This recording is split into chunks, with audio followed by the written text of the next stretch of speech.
ബ്ലഡിലേക്ക് കയറി കഴിഞ്ഞാൽ നമ്മളുടെ ദഹനം പൂർത്തിയായോ? ഇല്ല, ആയിട്ടില്ല. ഗ്ലൂക്കോസ് ആയിട്ടും പിന്നെ ഫാറ്റിന്റെ എൻഡ് പ്രോഡക്റ്റ് ആയിട്ട് ഫ്രീ ഫാറ്റി ആസിഡ് ആയിട്ടും പിന്നെ പ്രോട്ടീന്റെ കുറെ കീറ്റോൺ ബോഡീസ് ഒക്കെ ആയിട്ട് എന്തോന്നായിട്ടായിട്ടാ ഉള്ളത്? നമ്മളുടെ ബ്ലഡിലേക്ക് വന്നതേ ഉള്ളൂ. എന്നിട്ട് ആ ബ്ലഡിൽ നിന്ന് എവിടെ പോകണം? ഓരോ സെൽസിനകത്ത് പോയിട്ട് ഓരോ സെൽസിനകത്തുള്ള മൈറ്റോകോൺഡ്രിയൽ വെച്ച് മെറ്റബോളിസം നടന്ന് നമുക്ക് എനർജി ATP ഉണ്ടാകും. അതിന്റെ കൂടെ കുറെ വേസ്റ്റ് കാർബൺ ഡൈ ഓക്സൈഡും വാട്ടറും ഒക്കെ ഉണ്ട്. ഇതാണ് നോർമലായിട്ട് നടക്കുന്നത്. അപ്പൊ ചെറുകുടലിൽ കുറെയൊക്കെ അബ്സോർബ് ചെയ്ത് എവിടേക്ക് കയറും? ബ്ലഡിലേക്ക് കയറും. അത് കഴിഞ്ഞിട്ട് എങ്ങോട്ട് പോകും?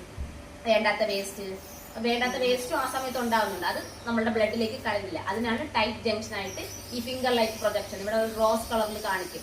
ആ റോസ് കളറിലുള്ള ഫിംഗർ ലൈക്ക് പ്രൊജക്ഷൻ ആണ്. അത് നമുക്ക് വേണ്ടാമത്തെ വേസ്റ്റ് ആണോ അല്ലെങ്കിൽ നമ്മൾ ആവശ്യമായിട്ടുള്ള ഫുഡാണോ അതിൽ നിന്നുള്ള എനർജി ആണോ എൻഡ് പ്രോഡക്റ്റിനെ എങ്ങോട്ടാക്കുന്നത്? ബ്ലഡിലേക്ക് നയിക്കുന്നത്. ബാക്കിയുള്ള വേസ്റ്റ് എങ്ങോട്ട് പോകും? ചെറുകുടലിൽ നിന്ന് വൻകുടലിൽ പോകും. അത് നമ്മളുടെ എന്തായിട്ട് പോകും? ഏത് വഴി പോകും? ആനസ് വഴി.